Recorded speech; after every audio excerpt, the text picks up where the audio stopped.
Good evening. My name is Victor Valcour, and I'm a geriatrician at the Memory and Aging Center. And I'm delighted to have been asked to speak. I hope that the Hellman family understands how much they nurture the doctors in our group. As much as we learn, we are strengthened by the people around us, and particularly these visiting artists. In the spirit of tonight being a literary event, I thought I would do something completely unusual for me. So I wrote an essay, which I'm going to read verbatim, if I can, and realize that I don't do this very often, although I did discover that it is fun to write, which is not usually what I think when I'm writing grants and papers. But I'll do my best to read from this. And I'll tell you, as I was writing this, it became more and more personal. And I just left it in there. I thought it was okay, but if I choke up, it's because it is quite personal, and I'll recover. So, I feel like a bit of a hypocrite writing about death and dying. I've not personally experienced it, and with any luck, I won't for some time. But like most of us, I've witnessed death, and as an observer, maybe I've seen some things that would be of interest to people in this group. So I thought I would share with you a couple anecdotes. Without doubt, these are colored by my personal views, but that's what you'll have to endure. By way of background, I'll tell you that I was probably precociously morbid as a child. I don't mean to conjure up images of Harold and Maude, although I can tell you that it was one of my favorite films, and still is. But I've been interested in aging and end of life for most of my adult life. I like to tell people that I became a geriatrician because I like the stories. Frankly, this is probably quite true. There's nothing more satisfying than getting primary source stories about World War I, which happened. When I was a child, I would sit with some of our elder neighbors in the evening and watch TV. With one, we had a standing weekly date to watch Grizzly Adams or the Waltons or something like that. After, I'd carry some vegetables out of her root cellar or attend to some other small task that a 10-year-old could do without too much difficulty. She would offer me a piece of diabetic candy in exchange. Although perhaps odd behavior for a child, my family generally looked the other way, thinking I was providing some kind of service to the community. In college, I was one of few people who took a course on death and dying. As a group, we would read the works of Elizabeth Kubler-Ross, visit cemeteries, funeral homes, crematoria, to see how society viewed death over the ages. It was a surprisingly informative class, though not a very popular one. When I became a physician, it was clear to me that I was destined to take care of old people. And now I have the best job in the world. I'm tasked with evaluating elders who suffer from cognitive loss, and I have the added benefit of longer clinic visits, so I can understand the social context that informs the quality of their life. Basically, this job supports my habit of needing to hear stories. So I want to share with you a couple of experiences I've had in witnessing death or near death. During college, I volunteered for an ambulance service in Burlington, Vermont. In my many years running calls with them, I saw people fight death, sometimes with uncharacteristic earnest and vigor. I recall a young woman who was found down. That's an ambulance term for being unconscious. We arrived to find her pulseless, or medically, we'd call it in cardiac arrest. It turned out that she was in ventricular fibrillation, which is a rhythm that responds to being given an electric shock to reset the heart in a procedure that we call defibrillation. So I defibrillated her. I was probably no more than 20 years old at the time. Within minutes, her heart awoke, and to my astonishment, so did she. Within minutes, she sat up and screamed at me, "Who took off my clothes?"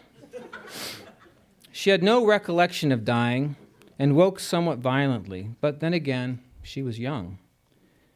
I recall another middle-aged man who we were called to assist at one of the financial firms in Burlington. He was conscious when we arrived, but suffered from crushing chest pain. We rushed him to the hospital.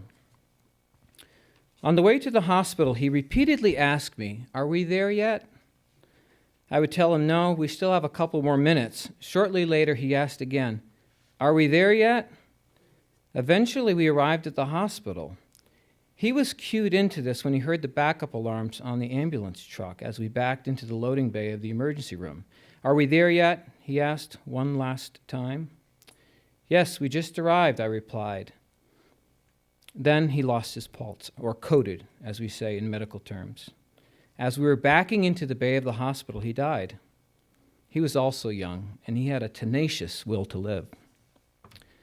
My meme, that's the term we use for grandmother in French, had a very different experience. Approaching her 100th birthday, and having been bedridden for over a year, she used to recount in French to us when she woke up in the morning, "Damn, I'm still here?" In fact, most of my patients that I see now are not really fighting death like these younger people. Some say that they are ready, or even look forward to it. These discussions would make you think that they are depressed or sad.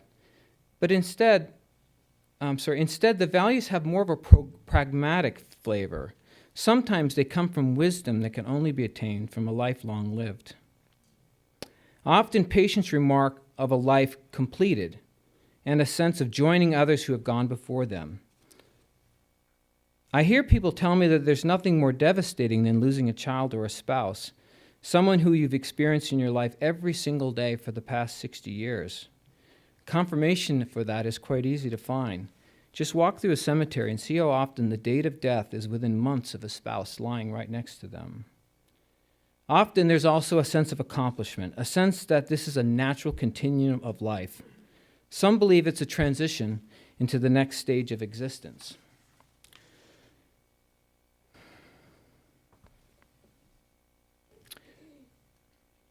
My mom almost died last year. I say she almost died because she's still with us.